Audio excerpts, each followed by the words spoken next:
Comenzamos. Hoy estamos a 17 de noviembre. Así es, todavía en noviembre. De 2025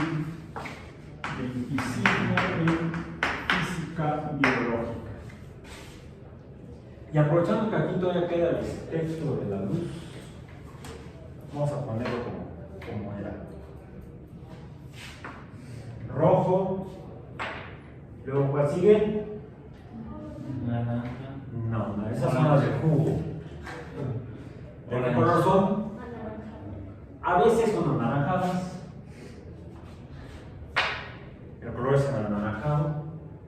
Luego sigue el color de la yema de huevo. Amarillo. Luego Verde. el color de la guam Iztapalapa. Verde. Aunque no es el agua. Verde. Luego Azul. azul. El de Xochimilco. De la guam Xochimilco. El rojo sería el de Azcapotzalco. El anaranjado, Guajimalpa. El amarillo no hay. Verde, Iztapalapa. Azul, Xochimilco. Y el morado creo que es de A ver, luego sigue el azul. Después del azul, no puede ser de morado. Porque si fuera de morado llegaría tarde. ¡Wow! Violeta. Violeta.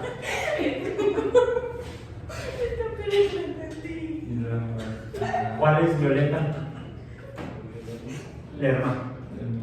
Sí, son 5 unidades y tenemos 5 de los colores del espectro: el rojo, el anaranjado, el verde, el azul y el violeta. El amarillo no, quizás debería haber por ahí una 6ª unidad del agua, porque los colores de la rectoría general son el negro, de ahí el de las panteras del agua. Que cuando fundamos la UAM hace 51 años no teníamos ni color ni mascota. O teníamos los 3 colores de las 3 primeras unidades: Azcapotzalco, Iztapalapa y Xochimilco. Incluso en eso en el alfabeto funcionan A, I, X. Ahora normalmente cuando se organiza la UAM, sus actividades se ponen Azcapotzalco, luego Guajimalpa, luego Lerma. Luego Iztapalapa, luego Lerma y al final Xochimilco. Lo cual no corresponde al orden de los colores en el espectro de la luz visible, sino al orden alfabético.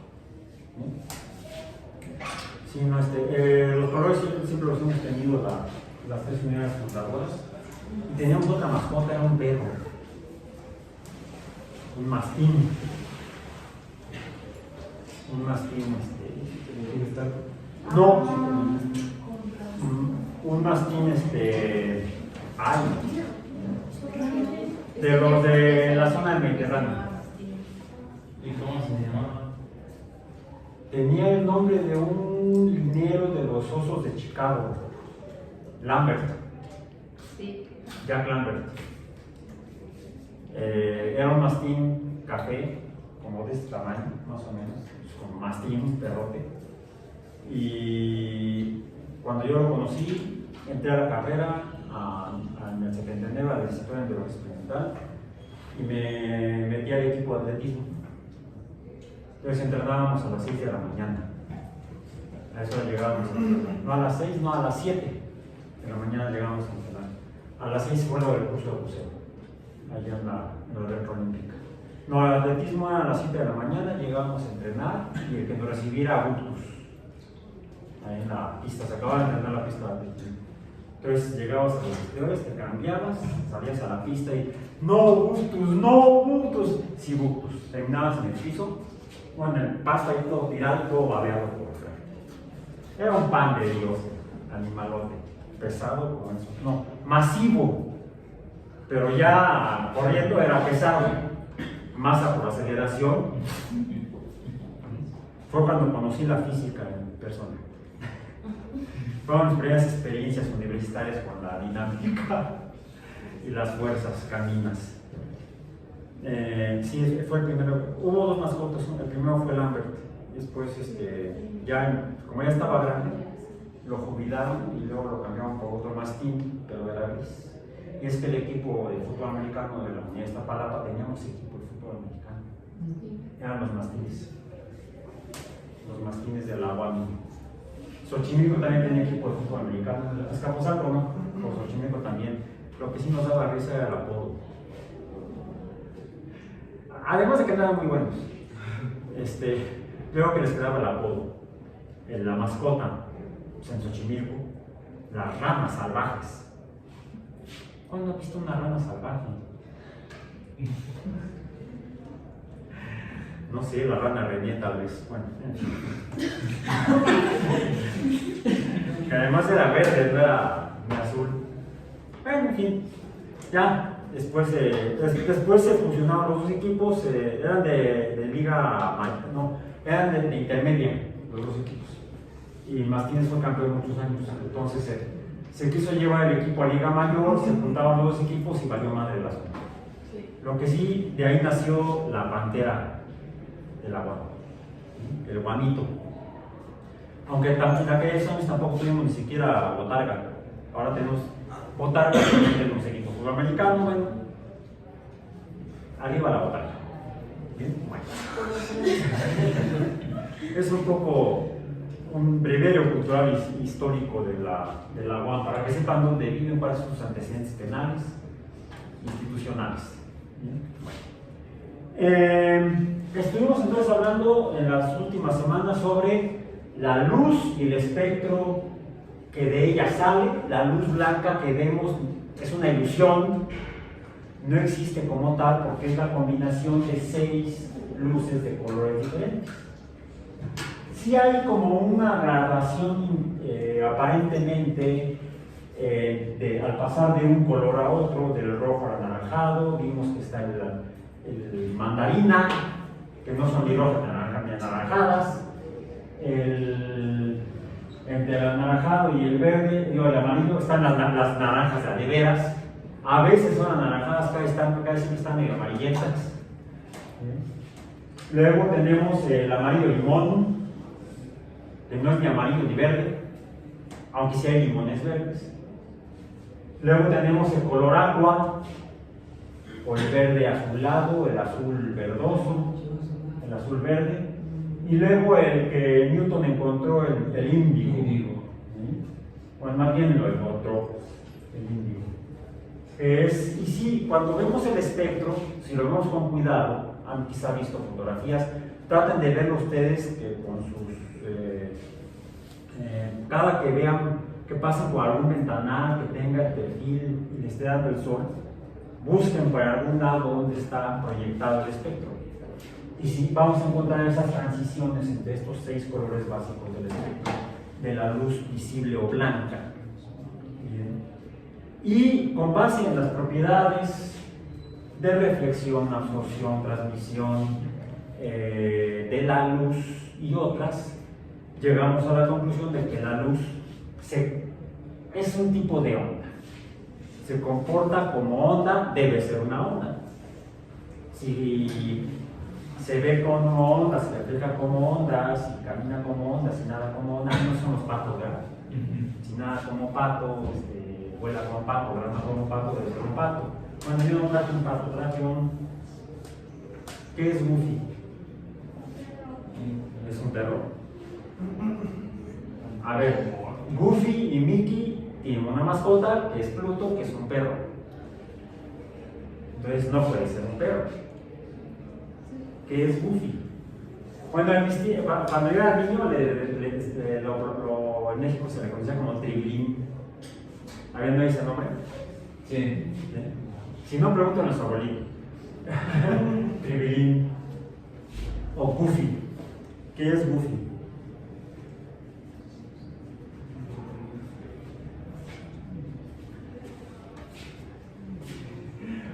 Hubo una película que se basó en una novela de ¿cómo se llama del montón de novelas de terror? Stephen King. Stephen Hawking, no sé. Ese era el peor terror en la universidad, la profesora. Stephen Hawking, no, pero el final de aquello es igual. King. ¿Sí?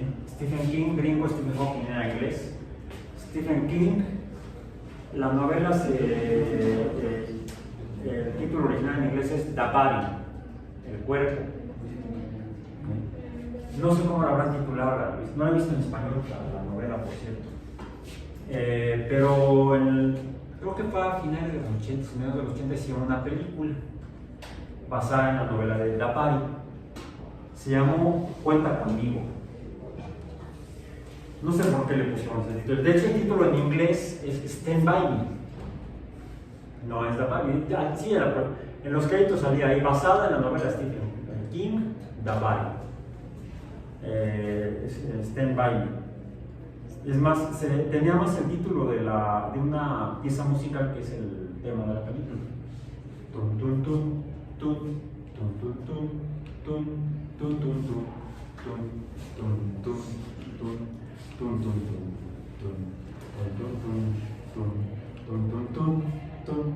tum, tum, tum. Y pues, no me acuerdo de la letra. Ya ni edad ni estado me hacen acá esta película. ¿Cuál? ¿Sí? Sí, se han oído por ahí. Stand By Me, Stand By Me. Es curioso porque la película es de los 80s. King debe haber escrito la novela por ahí en los finales de los 70s. Pero está ubicada históricamente en la década del 50, finales de los 50s. Y la pieza musical original es de esa época. Es original de esa época. Entonces está muy bien realizada la película, está muy bien ubicada temporalmente. No los voy a spoilear demasiado. Son unos niños, realmente no son, están en la transición a ser adolescentes. Y de hecho la película se llama The Body porque se van a buscar el cuerpo o el cadáver de un vecino que fue atropellado por un tren cerca del pueblo. Entonces van a buscar el cuerpo para rescatarlo. Y en la búsqueda del cuerpo, pues son niños, van a pie, no pueden en auto, por ejemplo. Tienen que al menos acampar una noche para llegar al lugar donde dicen que está el cuerpo. Y ahí es cuando en ese intervalo de descanso en su viaje se ponen a filosofar como niños, como adolescentes, y se preguntan lo que yo les pregunté: ¿qué es Goofy? ¿Qué es un Goofy? Y llegan a la conclusión de que Goofy es un Goofy.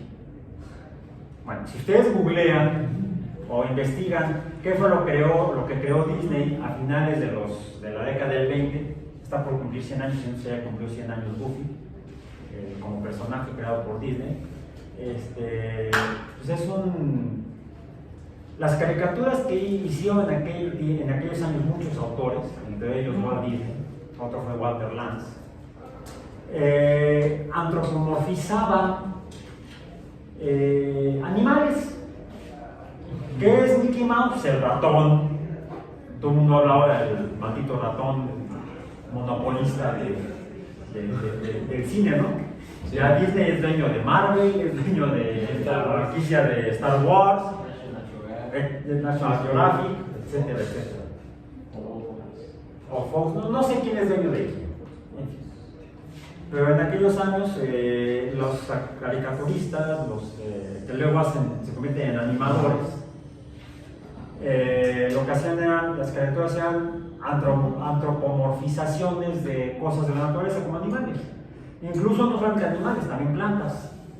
Hay de las primeras caricaturas producidas por Disney, hay alguna donde están tanto flores como árboles moviéndose y cantando. O sea, son antropomorfizaciones, finalmente. Lo patético es que 100 años siguen haciendo lo mismo.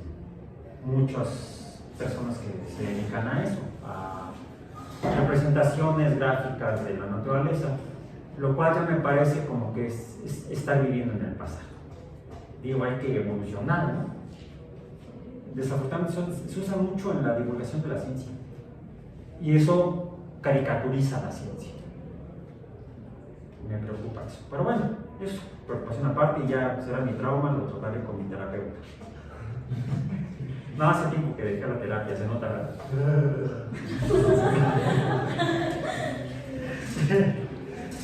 Bueno, el hecho es que así como antropomorfiza a un ratón, antropomorfiza a un perro.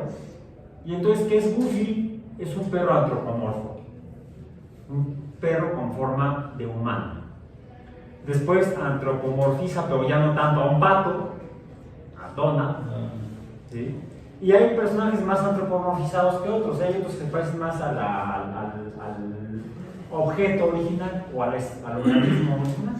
En fin, esto es en parte también es de cultural, no demasiado porque está en el contexto de lo que pretendo que abordemos el día de hoy.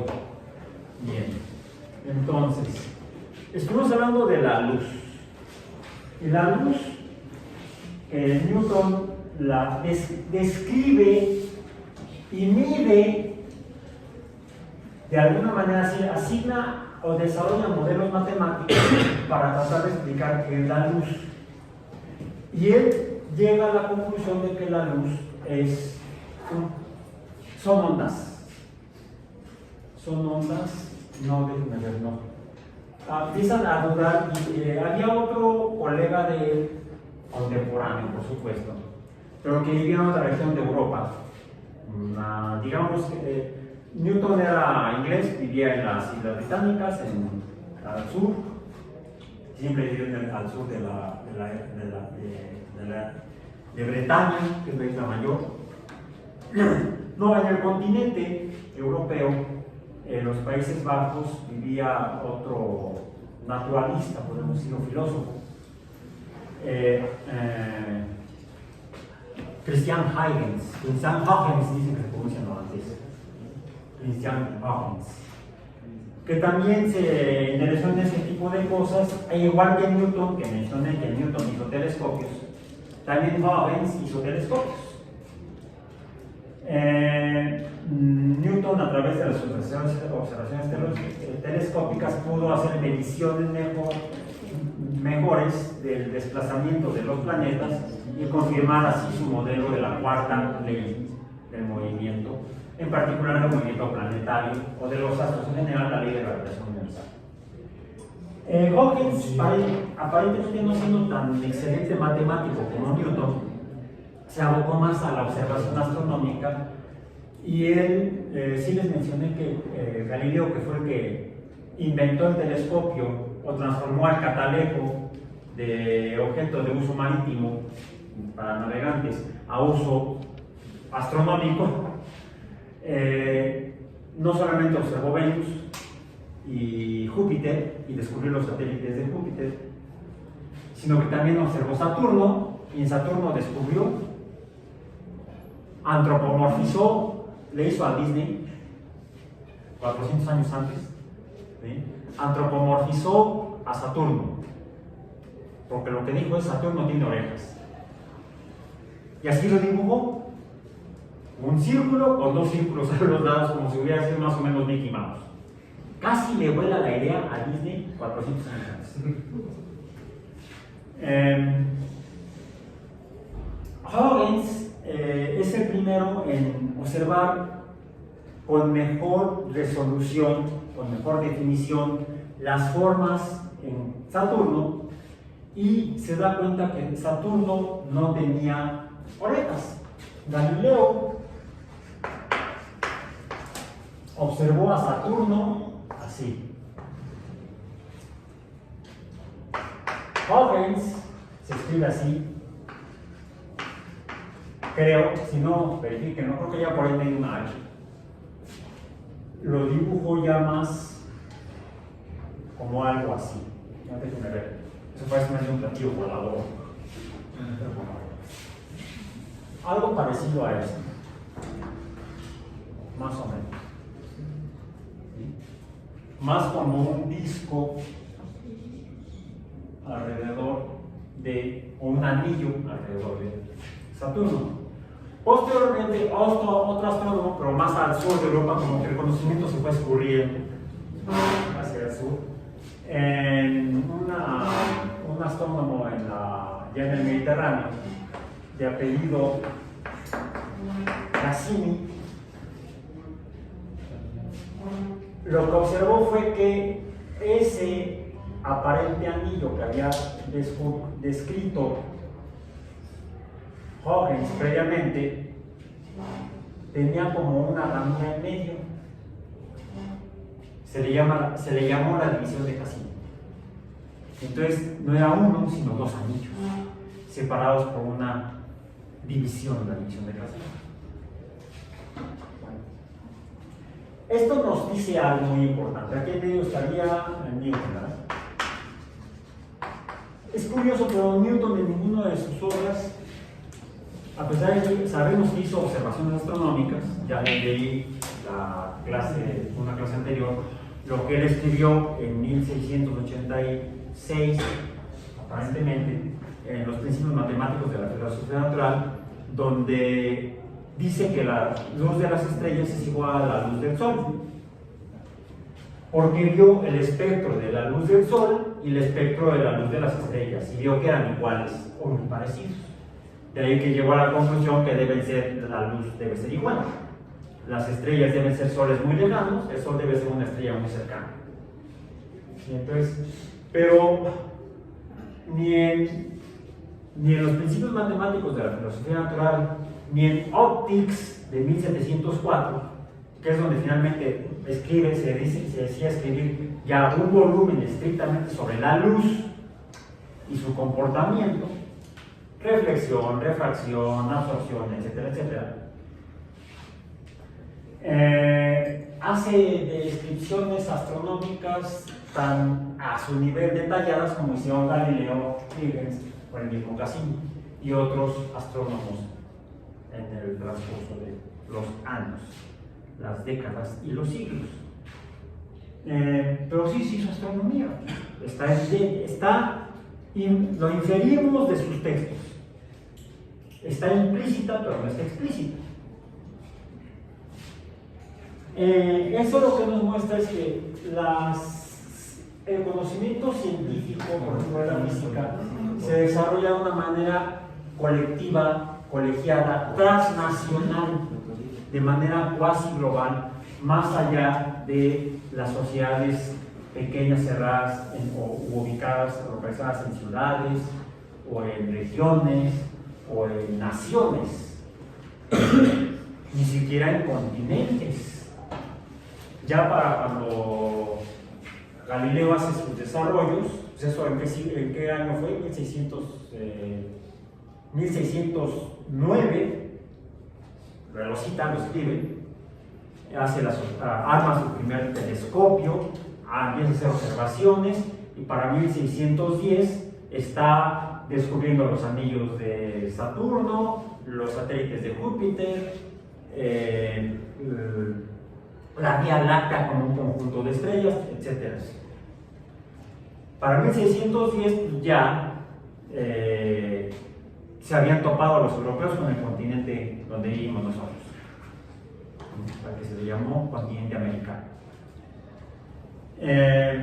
1492, año en el que Nicolás Copérnico entra a estudiar matemáticas y astrología a la Universidad de Cracovia.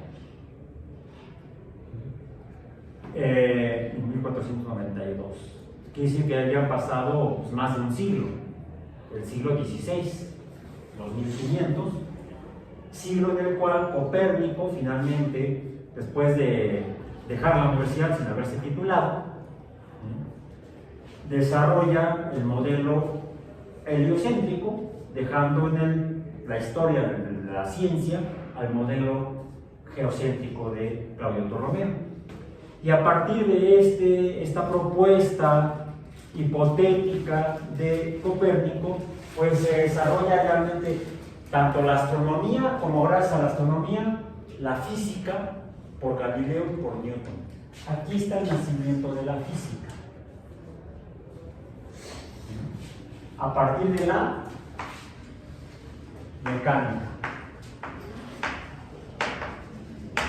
De aquí, por ejemplo, se ya hable de la mecánica celeste, la ley de la gravitación universal sería la obra cumbre de la mecánica, podríamos decir. Porque alrededor de ello se desarrolla toda la astronomía y toda la astrofísica. Para lo cual es muy importante entender qué caramba es la luz. Porque es finalmente lo que usan, lo que estudian los astrónomos, los astrofísicos, para poder estudiar el cosmos. Bueno, pues nosotros estamos estudiando física biológica, ¿qué caramba ando yo haciendo hablando de planetas y del espectro? Lo último que revisamos fue entonces la óptica, ¿no? ¿Quién la desarrolló? Newton. Bueno, Newton tendría papel entonces para que entendamos mejor qué es la vida, qué son los seres vivos, qué usamos, porque básicamente por decir, bueno, este es un curso de la vida de Newton, lo vimos desde que empezamos a ver movimiento. En particular, no empezamos con Galileo, cinemática, la descripción de cómo cambian las cosas, el por qué cambian las cosas, y entonces sigue Newton. Las tres leyes que de hecho se basan en el concepto de fuerza. La ley de la inercia, primera ley, la ley de las fuerzas, segunda ley, y la ley de acción-reacción, tercera ley. De ahí luego pasamos a la termodinámica, como que fue un pegote. ¿No? ¿Cómo pasamos de la mecánica, a partir de la cual llegamos a la dinámica, a la termodinámica?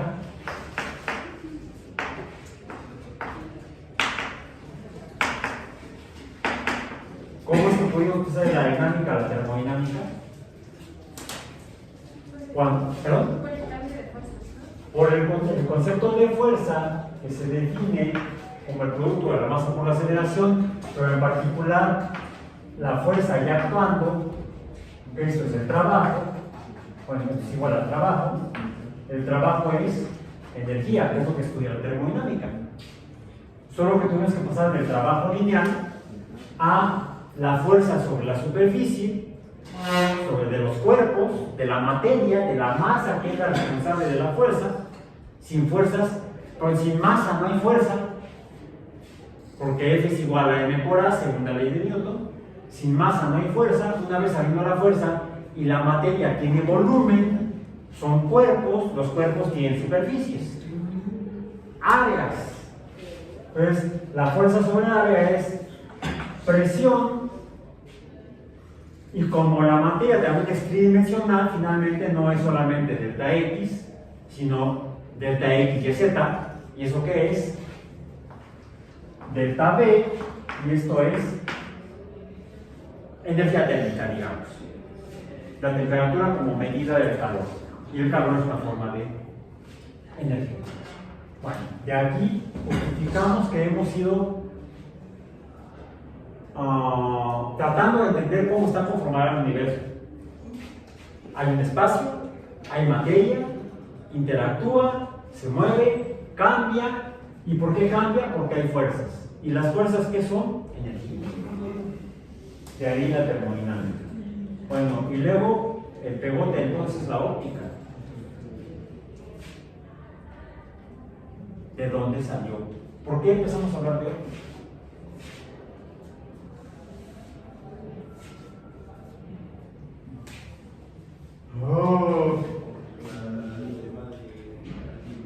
¿De qué? Primero comenzamos con antes de la óptica vimos los fenómenos repetitivos. De hecho, traje yo-yo, traje pelotas, vimos que las pelotas rebotan y el rebote se explica con la cantidad de movimiento, el momento.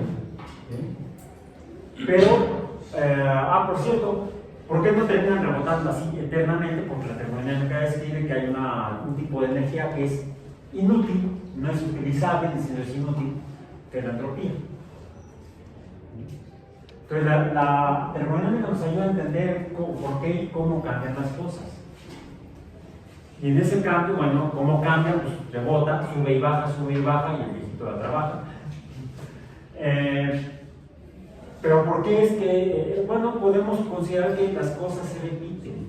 pueden moverse en una dimensión, en forma longitudinal, o en dos dimensiones, en forma circular, y al tratar de entender, así como Galileo trató de describir cómo cambian las cosas, tratamos de detenernos en cómo son esos cambios.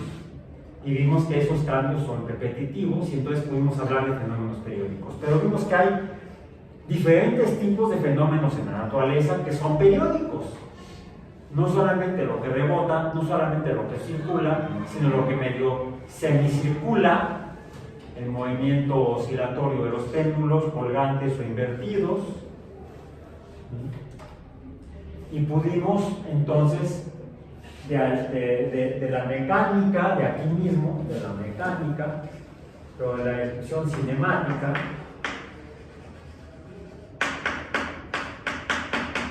pudimos pasar a los fenómenos periódicos. A los fenómenos periódicos en general, fenómenos periódicos,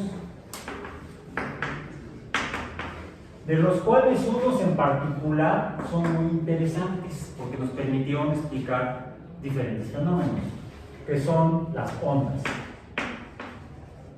Las ondas nos pueden describir cómo algo rebota o cómo algo se alarga y se acorta, como los músculos. La miosina se alarga y se acorta, una proteína, se comporta como un resorte que también presenta fenómenos periódicos, a los que llamamos ondas longitudinales. Vimos que hay diferentes tipos de ondas, las longitudinales y las transversales, y que podemos describirlas matemáticamente mediante funciones trigonométricas como la seno o la coseno, por ejemplo. Incluso también con las que son recíprocas de ellas, que serían la secante y la cosecante. La tangente es otro boleto, aunque la tangente nos ayuda a explicar el movimiento circular, y quizás no solamente el movimiento circular, sino cualquier movimiento no lineal. Esto nos ayudó a explicar las ondas, nos ayudó a explicar el sonido, que en física recibe un nombre, el estudio del sonido. ¿Cómo se llama? Acústica. Entonces todo esto ya lo hemos revisado desde que comenzamos el curso, estamos en la semana 8, en la madre, 2 meses. Hemos estado aquí desde unos 3 a la semana en la universidad, 2 en esta aula, para hablar de esto. Pero no solamente hablarlo, no solamente discutirlo entre nosotros, sino también evidenciarlo, poder verlo, y si no verlo, al menos escucharlo. El sonido lo podemos ver. No.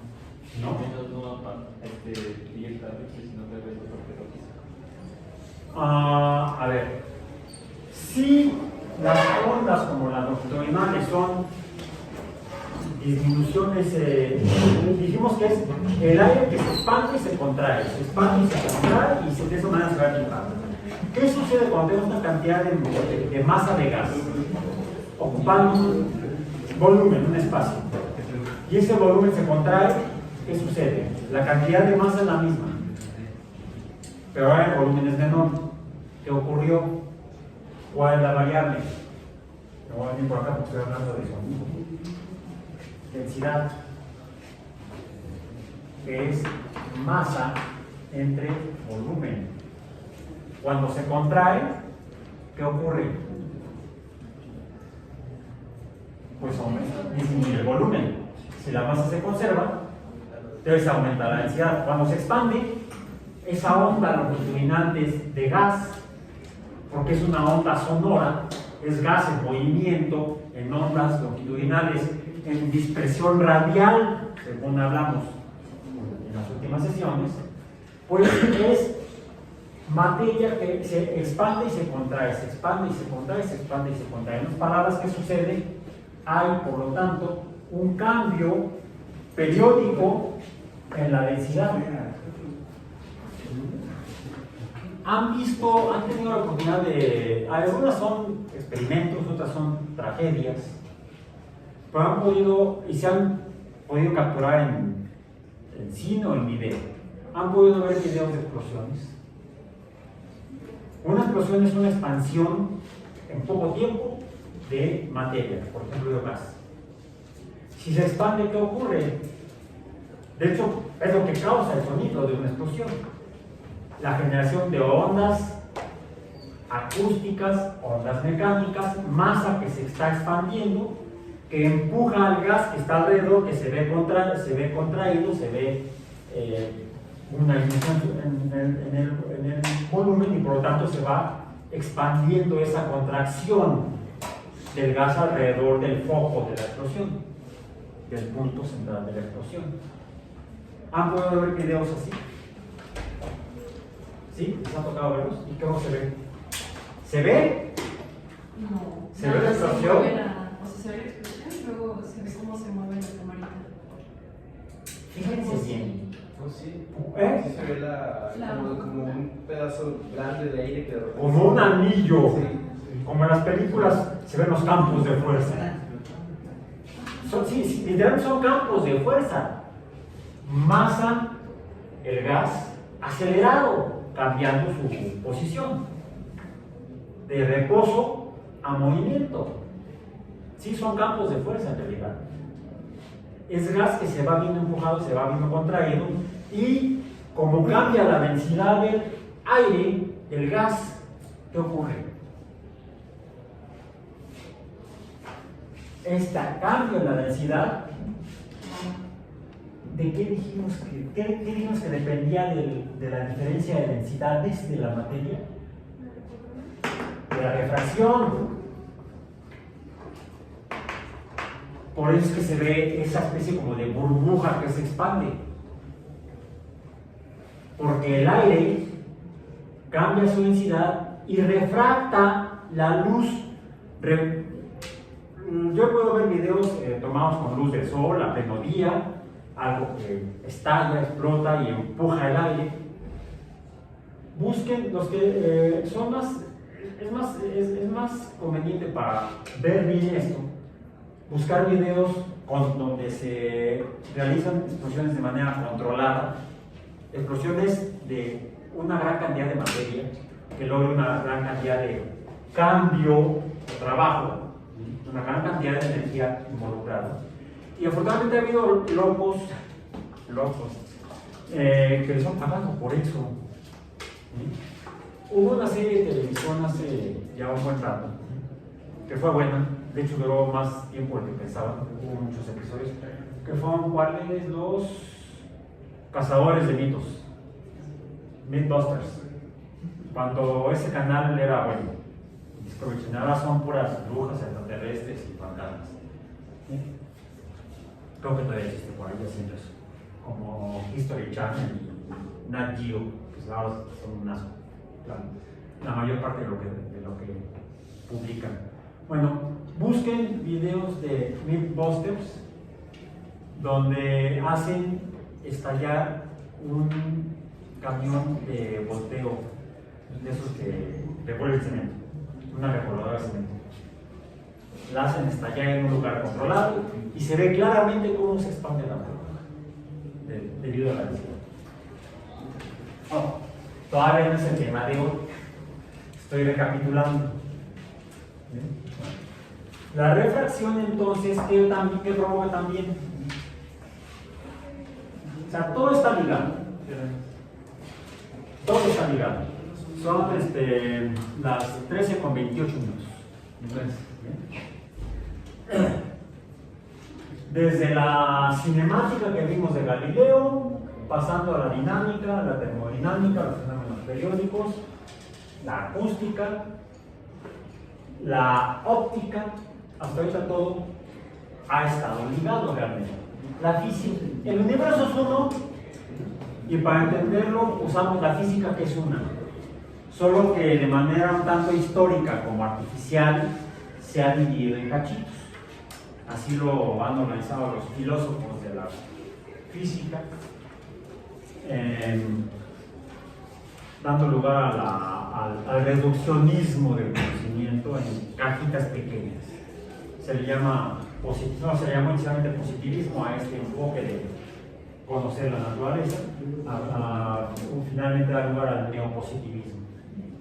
El problema de ello es que nos dan la falsa impresión de que la cinemática no tiene nada que ver con la dinámica no tiene nada que ver con la óptica no tiene nada que ver con la acústica, etcétera, etcétera, cuando en realidad son diferentes componentes del todo que es el universo y lo que en ellos habita, ocupa, como los fenómenos o los entes vivos. Porque nuestra pregunta sigue siendo ¿qué carambas es la vida? Bueno, la cinemática nos da algunas pistas de qué es la vida, al poder describir cómo cambian los seres vivos. Incluso a nivel, por ejemplo, a veces no usamos la palabra cinemática, sino una que se deriva de cinemática, que es esta. ¿La han visto en alguno de los otros cursos? Cinética. Cinética. ¿Dónde? En química, cinética química. ¿Dónde más?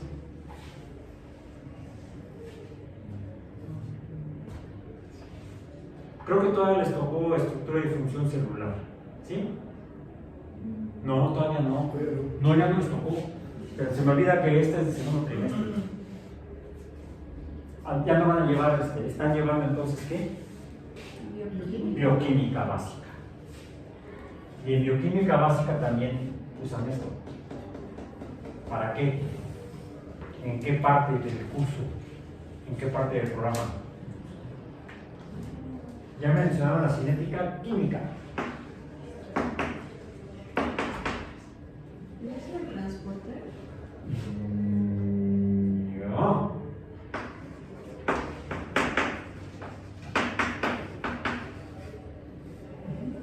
Que finalmente es lo mismo, solo que para biomoléculas.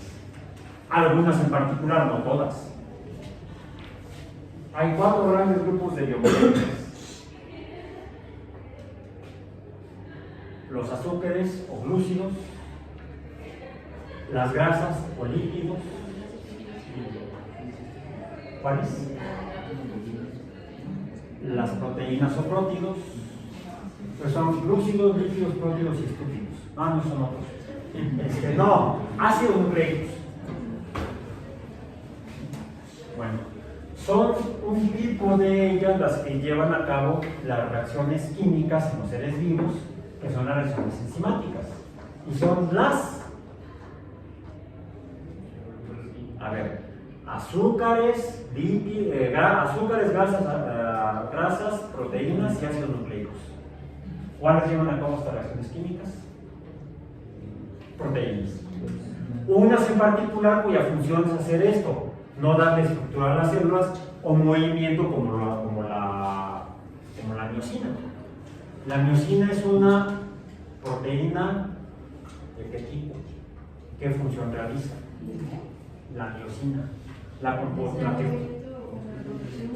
Sí, lleva a cabo, su función es mecánica. Cumple otra función que la estructural. Da estructura y movimiento. Da estructura y movimiento. Entenderlo. Luego hacemos antropomorfizaciones de los entes biológicos como las células y son caricaturas pésimas, peores que el ratón y Goofy. Y es más creíble Goofy que las caricaturas que luego hacen de las células. Bueno.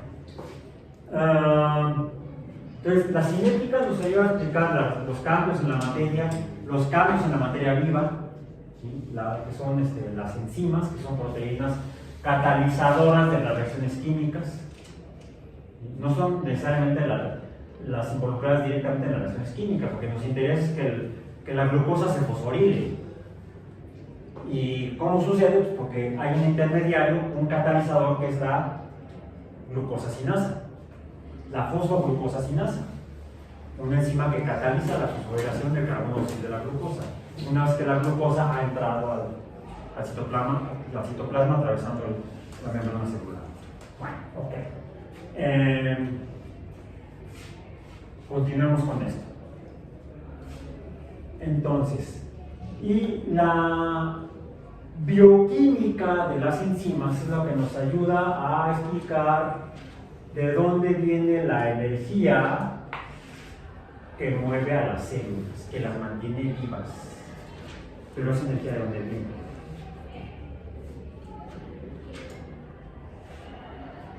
Hasta ahorita sepa la bola. Finalmente, la semana pasada terminamos de hablar de óptica, que es la explicación de la luz.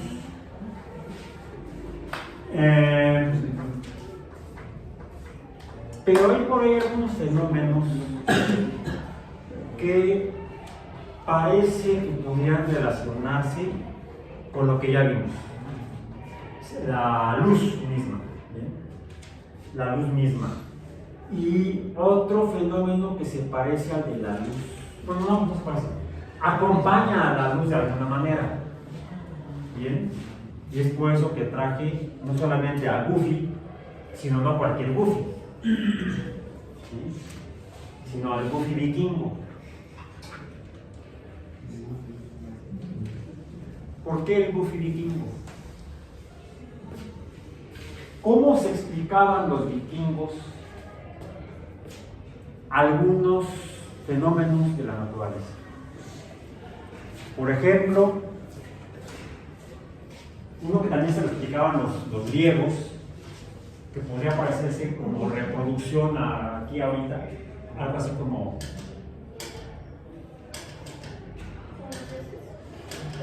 sí, pero ¿qué es lo que está ocurriendo?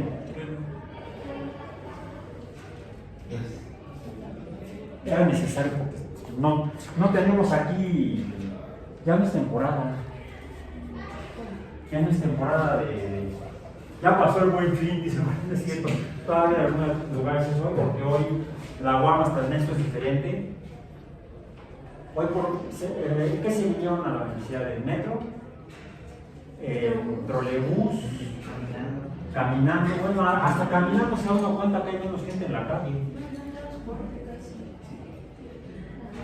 ¿Por qué? Y no es porque haya marchas o manifestaciones, porque están tomándose el día libre la mayoría de la gente en México, salvo el UAM, que nos encanta dar la contra. No, ojalá se los Pero caminar como el Baturo, no por joder, el jueves no venimos. Efectivamente, hoy es día feriado en México, salvo en la UAM. Aquí venimos a trabajar, bueno, a estudiar. Y por eso hay menos gente en el centro.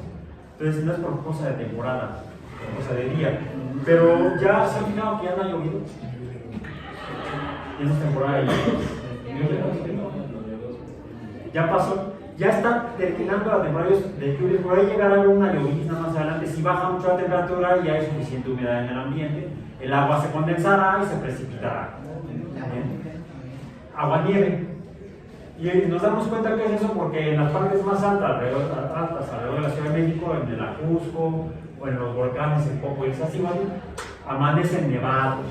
En la noche suele llover agua semisólida, nieve, por ejemplo, en algunos lugares. Allá por el Cerro Tlaloc, en Texcoco, que es donde está la zona arqueológica más grande en el continente americano. No es Machu Picchu. Es el Cerro Tlaloc, que está la zona arqueológica más alta a nivel, sobre el nivel del mar en este continente. Bueno, entonces no les puedo mostrar lo que es un relámpago. Por eso tuve que hacer la simulación de un relámpago. ¿Sí? Y los griegos hacían su explicación del relámpago con base en qué? O del rayo, que llamaban también.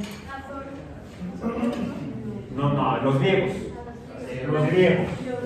Para los griegos era el rayo, lo explicaban mediante Zeus. Zeus, bueno, si estuviéramos allá donde están aquella estudiando, sería Zeus.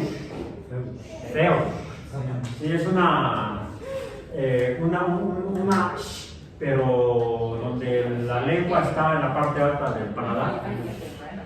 Arrastramos entonces la Z de zapato, de zorro, de zorrillo, de Superman. No sé, Superman.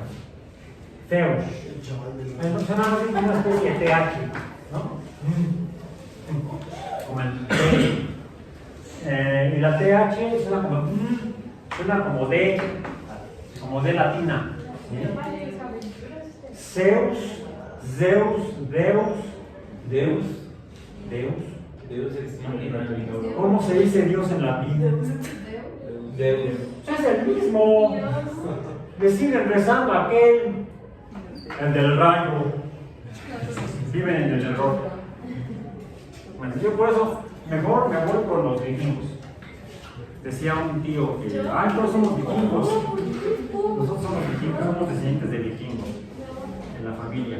No, los vikingos explicaban más bien, después del rayo que se produce, hay un fenómeno acústico. ¿Cuál es? El trueno. Y aquí estaría entonces Thor, el dios del trueno. ¿Sí? De ahí que haya traído yo a casco vikingo. Diferentes sociedades explicaban de manera distinta fenómenos de la naturaleza. En el caso de nuestra tradición local, es un tanto distinta, porque en parte es, ya si se queda, porque en parte es explicado por Tlaloc, donde es todo el fenómeno completo de la lluvia, con todo lo que involucra. Más hacia el sureste de la actual República Mexicana hay una explicación aparentemente que comprende a Tlaloc en una figura que algunos, de hecho, porque así la bautizaron unos franceses, una pareja, un matrimonio francés. Es un monito que está más o menos así, con un plato aquí arriba. ¿Quién es?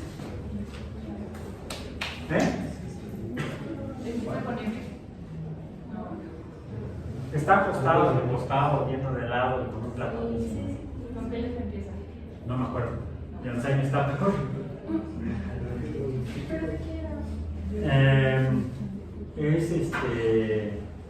Lo más curioso es que esa figura, esa misma efigie, con algunas pequeñas diferencias realmente, la encontramos desde la zona maya hasta Nayarit, por lo menos, en el Pacífico. También lo presenta, no, los olmecas no, pues sí los toltecas. No. Es No, está yo empezando en el libro. No, se me fue el nombre. Bueno, queda de tarea. Explican este fenómeno de esa manera. Pero hay mayor sincretismo y menor división entre fenómenos. Algo interesante es que también los griegos no solamente explican el rayo con Zeus, sino que también lo asocian con otro fenómeno que quizás se han dado cuenta y quizá lo puedan experimentar más fácilmente ahora, que afortunadamente ya no está lloviendo tanto, bueno, no está lloviendo, ni siquiera el ambiente está muy seco. Entonces, este fenómeno del rayo, del relámpago y el trueno, lo van a poder experimentar quizá en su casa. En su casa, cuando llegan tarde en la noche, delante, y no quieren que sus padres se vean, entonces ni la luz prenden, yo hacía lo mismo. Entonces ya llegaba a la habitación, me quitaba el suéter y veía yo pequeños relámpagos. Raúl, ya no debo tomar tanto. No, veía yo, cuando me estaba quitando el suéter, veía yo relámpagos, veía algunas lucecitas que se prendían. Cuando te acuestas y mueves ya las cobijas en la noche, llega a verse también. También llegas a ver como que chispas. Pero no solamente eso, se oyen pequeños Como que algo truena cada que ves una luz. No, eso ya es otra cosa. E incluso quizás nos ayude a entender por qué cuando truenan cohetes, o más complejo, fuegos artificiales, por qué cada uno de estos fuegos artificiales presentan diferentes colores de luz. ¿Qué es lo que estamos viendo? Los griegos observaban otro fenómeno que parecería no estar relacionado con este mismo. Traje aquí un poco de papel ahora. Voy a poner aquí unas tiritas de papel. Hoy, por cierto, no hacía tanto frío en la mañana. Nada más me levanté más tarde porque no tenía clase temprano hoy. Porque entonces en lugar de tiritas de papel hay tiritas de frío.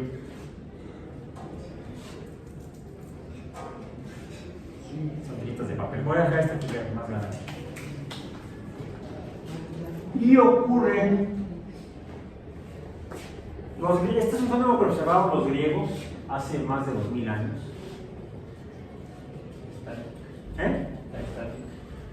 Se vestían los griegos con fibras naturales, de lino, de algodón, y les gustaba emperifollarse, se ponían joyas, por ejemplo, de algunas piedras, algunas minerales como el ámbar, solo que el ámbar no es un mineral realmente.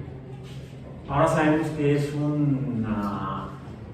producto de fosilización de tejido vegetal, de un tejido de fluido vegetal, de resina. Entonces, de origen biológico. Lo podríamos estudiar de la bioquímica.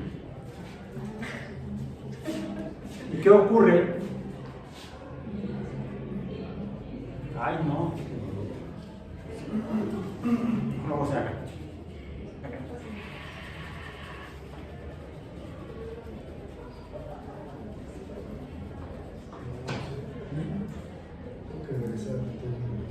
Aquí tiene otra regla de plástico, esta no. Una regla de plástico mejor que esta. Salió medio chavo. ¿No? No se puede hacer Con una pluma de plástico. Ah, bueno, ahora. Es un tanto flexible. Ah, bueno, a lo mejor sí.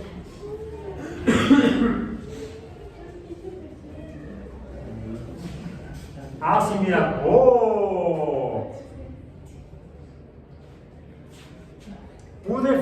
Pude levantar, es decir, ir contra la fuerza de gravedad y levantar un poco de papel. Un poco. ¡Ah! ¡Ah! ¡Me ataca! A ver acá. ¡Oh! Incluso una masa mayor de papel. ¿Qué es esto? Una fuerza. Porque está provocando un cambio de posición en el espacio. Y es más, fíjense. El papel está en reposo, velocidad 0. Acerco la regla y empieza a cambiar de posición el papel. Podría yo medir el cambio de posición, por lo tanto calcular la velocidad. Como pasa de reposo a algo, hay una aceleración y el papel tiene masa. Masa por aceleración, fuerza. Y está realizando un trabajo. Está provocando el cambio de posición del papel. Y miren, es más, no tengo ni siquiera que tocarlo. En cambio, con otra regla chafa, no se la dejé. Para poder levantarlo tendría que hacerle así. ¡Ah, ya la levanté! Tramposo. Pasa que son plásticos diferentes. Quizá esa sea la diferencia. Esta es acrílica. Esta no sé qué sea, pero esta es deformable. Esta no es tan deformable. ¿Sí? Entonces parece que varía de material a material el que un material tenga la capacidad de mover algo sin la necesidad de entrar en contacto con él. Es una fuerza bien loca. Spector Patronus. No es brujería. No es magia de Harry Potter. No. ¿Sí? A lo mejor es espectro visible. ¿Será espectro visible? No, porque no se ve. Hay ocasiones en las que sí. Hagan la prueba. Una regla de plástico o un globo de látex. Apaguen la luz. Frótenlo y déjenme ver si podemos hacerlo. Digo, porque las últimas clases que lo he intentado hacer, no sé sus compañeros cómo son, casos que no salen. Traje aquí mi globo de látex. Voy a apagar la luz.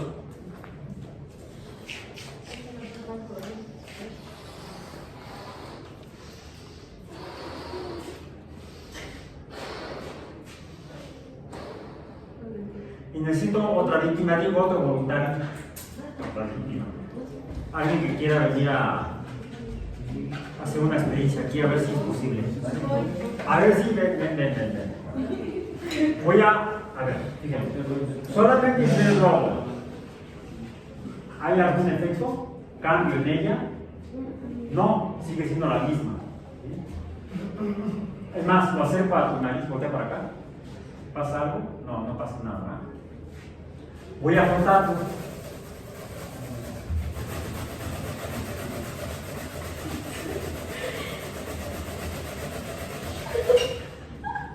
Ay, Dios.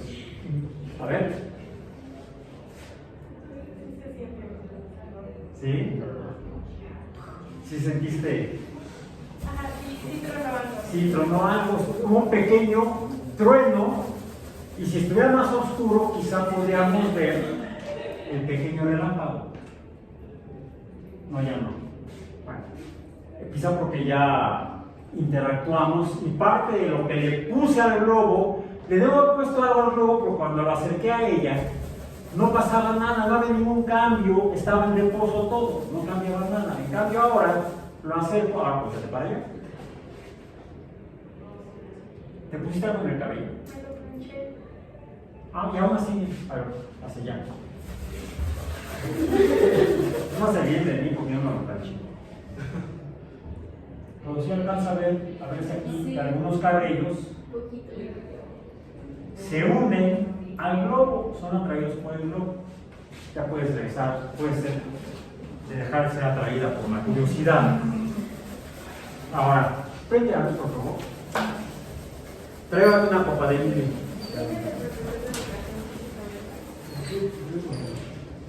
Vimos que el globo sin frotar no atrajo el cabello de sus compañeras.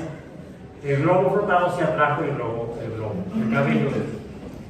¿Qué pasa cuando acerco la copa al globo? Hasta se oyó. ¿Sí? La copa es de vidrio, el globo es de látex.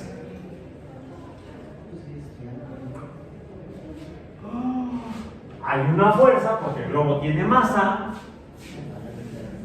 la copa tiene masa, cambia su posición en el espacio, se está moviendo, hay por lo tanto una fuerza presente.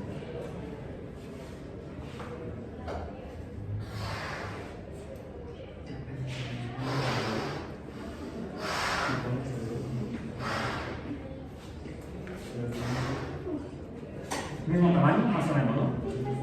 Casi, ok, está bien. Vamos a ver si es cierto.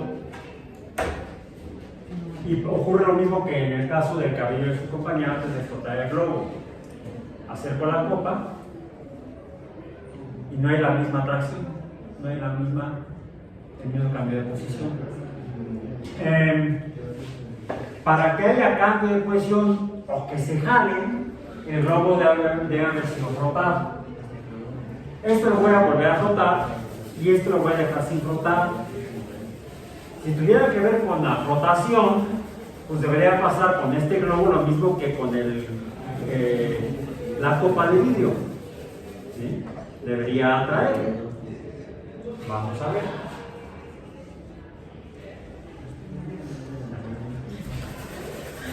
Sí, parece que sí. ¡Ah! Ya me está tomando la cabeza. Vamos a ver. Maya tiene un montón de cabello. Vamos a ver. ¡Ay! ¿Se juntan? No, se están empujando. No muevan luz. En lugar de juntarse, tienden a separarse.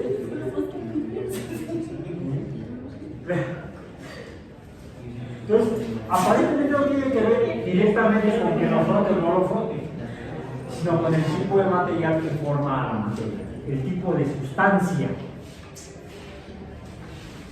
Bueno, el látex es una resina. El látex es una resina.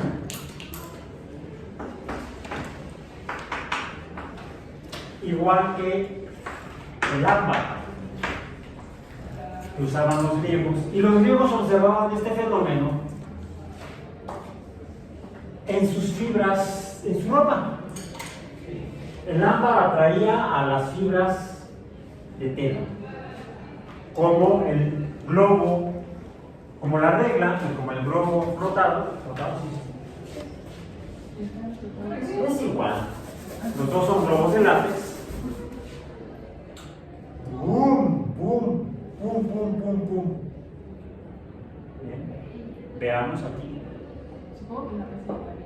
Bien. Lo que ocurre, además el papel que es, también es una fibra vegetal como el algodón. Esto lo observaban los griegos.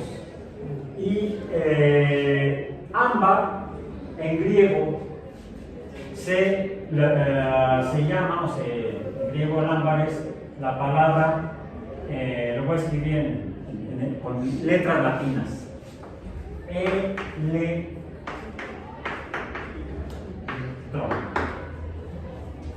Ámbar, electrón. A este fenómeno le llamamos los griegos electricidad. Y vimos que en el caso de dos resinas como látex, dos globos de látex tienden a separarse. Mientras que el látex, que es una resina, cuando lo acercamos al vidrio, se atraen. Mientras que resina con resina se repelen, se separan. Entonces, ¿qué es lo que estamos viendo? Estamos viendo un fenómeno al que le podemos llamar electrón, por el ámbar, de acuerdo a los griegos, que es una fuerza porque provoca cambios en la naturaleza, movimientos, pero a diferencia de la gravedad, que todo es atracción, en el caso de la electricidad puede comportarse de dos maneras: como atracción y como repulsión. Y pareciera que de alguna manera está ligada con la producción del radio, el cual es luz.